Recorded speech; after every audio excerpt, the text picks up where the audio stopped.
On today's episode, I'm talking with Dr. Michael Twyman, an integrative cardiologist whose goal is to prevent cardiac problems before they happen. This episode is going to be full of easily actionable tips to help you better manage stress, sleep better, and live a happier, healthier life. So I hope you enjoyed today's episode, and if you do, subscribe to our podcast so you get notified of future episodes. And now, on to the episode. You're listening to the St. Louis Pain Expert Podcast with Dr. Dave Candy, St. Louis's leading expert in chronic pain relief. Dr. Candy specializes in helping women age 40 and above to overcome chronic, nagging aches and pains without medication, injections, or surgery, so they can stay active, mobile, healthy, and independent. Whether you're suffering from pain yourself or know someone who is, pain's a universal experience that affects us all, but that doesn't mean you have to suffer. Knowledge is power, and having the right information can help you or someone you love get on the road to recovery. On the St. Louis Pain Expert Podcast, Dr. Candy talks with other pain experts from around the world to give you the information you need to recover, the peace of mind of knowing that you're not alone, and the hope that lasting relief from chronic pain is possible, and it doesn't require relying on pills, injections, or surgery in order to do so. So sit back, relax, and open your ears, mind, and heart, and let the healing begin. Welcome to the St. Louis Pain Expert Podcast. I'm your host, Dr. Dave Candy. I have with me here today Dr. Michael Twyman, a board-certified cardiologist and owner of Apollo Cardiology. He focuses on heart attack and stroke prevention. And unlike many cardiologists who you see after you've already had the heart attack and the stroke, he's taking a little different look at it and trying to keep you from being on the operating table in the first place. So, Dr. Twyman, thank you for joining us today. Well, thank you very much for inviting me to be on the show. So, can you tell me a little bit how you got from kind of the world of allopathic medicine to more of the holistic preventative approach that you're taking now? Yeah, it's a great question, and I get it asked often. And it started when I was actually a third-year fellow in my cardiology training. So I did 10 years of training after college, and the cardiology fellowship is fairly grueling. And initially thought I was going to be an interventional cardiologist where you'd go, put up balloons and stents and fix people who are having heart attacks and such. But in my third year, I got kind of interested in advanced lipid testing and nutrition. And my wife had some issues with gluten sensitivity, so read the book called Wheat Belly and kind of figured out that, well, that might be causing a lot of inflammation in my patients. So really start coming to the idea that like maybe there's some other reasons why people are having heart disease other than just high blood pressure, high cholesterol, high blood sugar, smoking, and being overweight.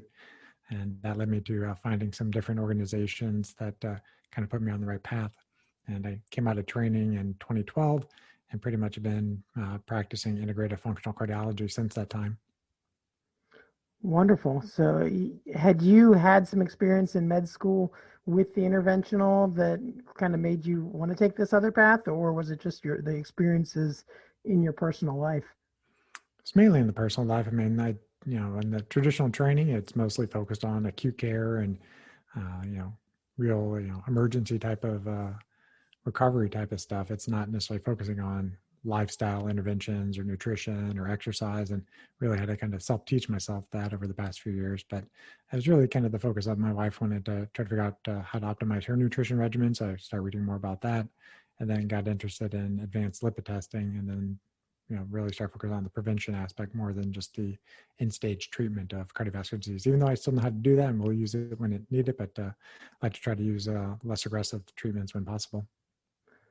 And so on the preventative aspect, what are some major preventative measures or things that you would assess if someone comes into you and says, hey, Dr. Twyman, I have a family history of heart attacks and I'd like to lower my risk?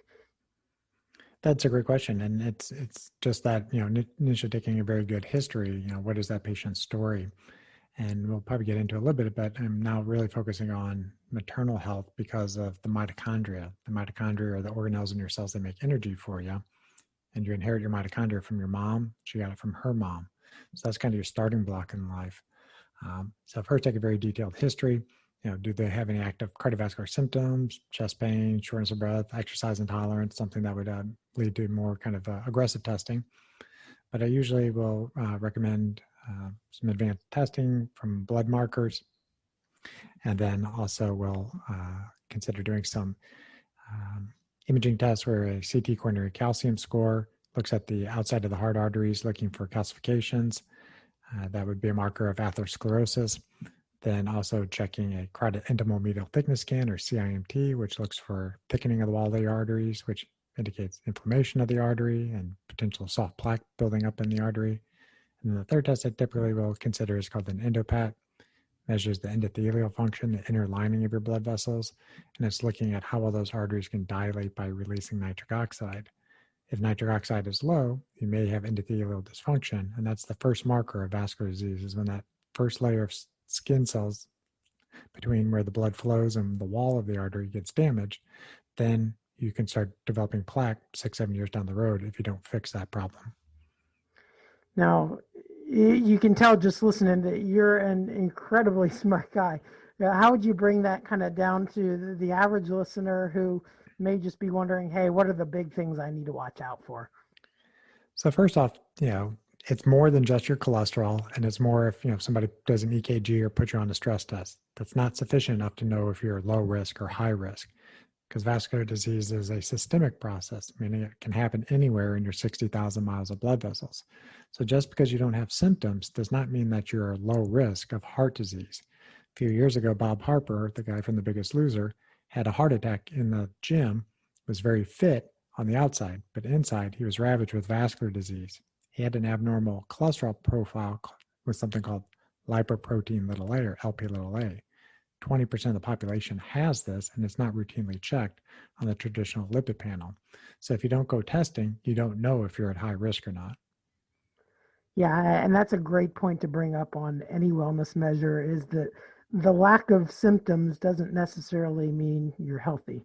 And we talk about that in the pain world, that lack of pain doesn't mean you're healthy, and lack of chest pain doesn't necessarily mean that your heart's in the greatest condition. And kind of going down this pain pathway, stress is a big thing that we look at in the pain world, but I know that's a big factor for cardiology, risk factor as well. Can you tell about some of the roles of stress in the body and just what effects that has on your heart as well as your general health? That's a great question, because stress is ubiquitous in the environment. Everybody deals with stress in a different way. And I've heard, reports that up to 80 to 90% of office visits to a physician or healthcare provider is due to either acute or chronic stress. So I typically talk about kind of 4 pillars of health, nutrition, exercise, sleep, and stress is the 4th pillar. You got to get all 4 pillars right to have optimal health. But from a cardiovascular standpoint, if you have very high levels of stress for long periods of time, your sympathetic tone is very high, your parasympathetic tone is low, and you stay in that fight or flight response where adrenaline and cortisol stay very high. That raises your blood pressure, raises your blood sugar, and increases your risk of stroke and heart attack. And so what are some just simple things that people can do to help them better manage stress? Granted, it's going to be a little different for every person, but any major things that are easily accessible that someone could take away today? So number one that a lot of my patients, utilize is exercise. Exercise is a stressor to the body, but it also can be a stress relieving activity. I'm very, big into meditation personally and recommending it to my patients. I know meditation is sometimes hard for beginners, but there's free apps on your phone that can kind of guide you through some meditations. Yoga, deep breathing exercises. And then one of my favorite things to recommend patients is something called heart math. Heart math is a little thing that you clip on your earlobe, measures the heart rate in your ear lobe, and gives you some biofeedback in an app that you run on your smart device. And it has you go through these exercises, and you can actually see a color coding if you're kind of pulling that sympathetic and parasympathetic tone more into balance. And can you just kind of explain a little bit more for someone who may not understand what sympathetic and the parasympathetic nervous systems are? So those are the 2 branches of your autonomic nervous system. The sympathetic is your fight or flight response. So, if a saber-toothed tiger was chasing you, 50,000 years ago, you needed to spike your blood pressure, spike your blood sugar so that you could run and get away from the danger. But in today's age, your body doesn't know the difference. If, you're stuck in traffic, if you're late for work or whatever, your body still responds with that spike of cortisol, spike of adrenaline. The parasympathetic is the kind of rest and relaxation branch of the autonomic nervous system. So, or the rest and digest is also what's sometimes colloquially known as. And so when you're eating food or you're sleeping, you try to pull that parasympathetic tone up so that your body does the repair that it needs. And for people who are always living in that sympathetic fight or flight, running from the saber-toothed tiger mode, a lot of times they have trouble sleeping. Can you tell a little bit about the effects of sleep deprivation, as well as things that people can do to get some better sleep if they are in that situation? So correct. If I wasn't doing cardiology, I probably should have considered doing sleep medicine, because sleep is that critical to aging well. If you don't sleep well, parts are going to wear out faster than you want to. And heart disease, there's many heart issues that are related to sleep deprivation. Atrial fibrillation, congestive heart failure. Many things are driven by high blood pressure from sleep apnea. But if you don't sleep well, you don't age well.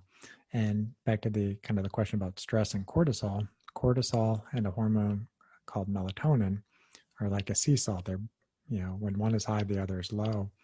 So if you're always in that fight or flight response, you drive down melatonin.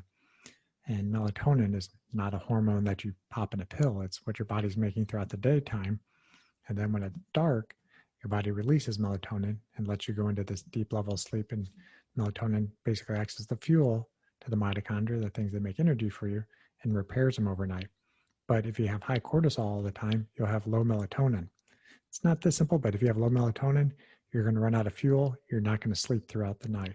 So you got to figure out how to deal with your stress. So mindfulness, meditation, yoga, exercise, deep breathing exercises, and then protecting your melatonin. And that's one of my big areas of focus in the past few years was, balancing your circadian rhythms, your 24-hour cycles. And I know you've kind of gotten into that biohacking world. Can you tell about some things that you can do to balance those circadian rhythms or daily cycles? Sure. And, biohacking, for those that aren't aware, is just how do you adjust your environment to optimize your biology? So it doesn't necessarily mean you got to take a bunch of pills or, have a bunch of, wearables to be able to do it. It's just how do you keep altering your environment and seeing what's working for you? But light that enters your eyes and hits your skin are two of the biggest signals to how make your hormones and neurotransmitters throughout the day. And so for those watching the video, I'm wearing a particular pair of glasses that filters out some of the light that comes off the devices. Your devices have more blue light coming out of them than red light. And that blue light tells the brain it's basically noon and you make hormones a different way than if it's darker. One of the hormones is that will raise cortisol. So blue light from the sun in the morning time at sunrise is good for you. It wakes you up, tells you, okay, get ready for the day. But if you keep getting spikes of this blue light throughout the day and keep spiking cortisol, you'll push melatonin levels down and you probably will not sleep well. You definitely won't age well. So if you put these glasses on, it pulls down that blue light that's coming off your technology. You're likely to sleep better. And for anyone who's never seen Dr. Twyman, that's kind of become his unique calling card. You always see him with the blue light reducing glasses. Are there any particular types or brands or things you need to look for someone who may be interested in getting some?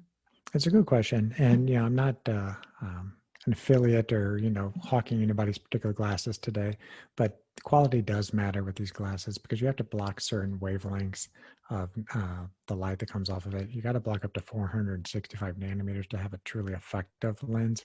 So if somebody's trying to sell you something that has, a clear lens and they're telling you it's blue blocking, it might block a little bit of the blue light, might knock down a little bit of the glare from a computer, but it's not dark enough for it to really protect your body's ability to hold on to melatonin. So your glasses, for the most part, are going to have to be a little bit yellow or amber colored to really have that effect. And then for the people who have real trouble or really want to optimize their circadian rhythms, there are glasses that actually have red lenses that blocks 100% of blue light. You wouldn't be able to wear those during the day because they can make you pretty tired, and they very much color distort when you have a red lens on. But if you wear these about an hour before you go to bed, it really does help kind of tell the brain, okay, wind down, time to go to sleep. Oh, wonderful. Are there any other like kind of take home tips that you would have for people who want to lower their cardiac risk factor, manage stress better, sleep better at night? Biggest thing I really do is tell people is reconnect with nature. Man wasn't meant to live inside 95% of the time, hanging out on Zoom calls and, looking at your phone all day. Those things tell your body to do something different than Mother Nature did. So listen to Mother Nature, get outside, try not to ever miss a sunrise. That's probably the number one health tip I tell people. And they think it can't be that easy, but it actually is. See every single sunrise to set your circadian rhythms. You will likely do much better in life. So the old adage, early to bed, early to rise, really does have some true meaning to it. Very much so, yes. Okay, so if there are people listening out here in the St. Louis area who would like to get in touch with you to get some help, how would they reach out to get in touch with you? Well, again, thank you for having me on your show today. I have a practice in downtown Clayton, Apollo Cardiology, that I started last summer. Apollo Cardiology focuses exclusively on heart attack and stroke prevention. If you have other cardiovascular disease, I'm always happy to work with you. And also, if you want me to try to help optimize your sleep or circadian rhythms, I do that as well for people, even if they don't have a cardiovascular issue. But I'm mostly active on Instagram. My handle is Dr Twyman, Dr Twyman, and that's my website as well, drtwyman.com. Okay, and then for people who are outside of St. Louis, are there any resources that they can go to find a similar practitioner that may be doing the same thing in their area? That's actually always going to be a little bit challenging. Honestly, there is no other biohacking cardiologist in the country that I'm aware of. There's some cardiologists that know a little bit about life, but probably not as much as myself. But maybe start with something like the Academy of Anti-Aging Medicine, A4M, or the IFM, Institute of Functional Medicine. You might be able to find somebody who has an idea on how to do like the advanced lipid and advanced screening for cardiovascular disease, but they're not necessarily going to have the biohacking niche on it. Well, I guess that brings up the question here. Do you do any sort of virtual consultations? I actually do, and I've doing telemedicine since I launched the practice last year, and work with patients, wherever they're at. If they want me to, diagnose and treat and prescribe, supplements or order labs on them, I do need to physically see them in the state that I'm licensed, and I'm mainly licensed in the state of Missouri. So I'd have to see at least physically once a year. Then everything else could be done remotely via Zoom or however you like to do it. Okay. Well, that's wonderful. Thank you for taking the time to be with us today, Dr. Twyman. And I really appreciate you taking the time out of your day. You're very welcome. Thank you. All right. Thanks. Thanks for listening to the St. Louis Pain Expert Podcast. We hope you've enjoyed the show. If you live in the St. Louis area and would like Dr. Candy's help to find a solution to your pain, visit our website at stlpainexpert.com. Email Dr. Candy at dave@stlpainexpert.com or call Dr. Candy's clinical practice, Movement for Life, at 314-941-3970. Movement for Life offers free consultations called discovery visits to people who are serious about discovering how they can relieve their pain and get back to the happy, healthy, and active lifestyle they deserve. If you're listening from outside the St. Louis area but would still like some help, feel free to contact us to learn more about our virtual health coaching. Regardless of where you live, please share our podcast with anyone you know who would benefit from learning more about pain and what can be done to relieve it. And don't forget to subscribe to our podcast on iTunes, Google, Spotify, or your other favorite podcast platform so you get notified when we release a new episode. Thanks again for listening, and we hope you'll enjoy us again soon.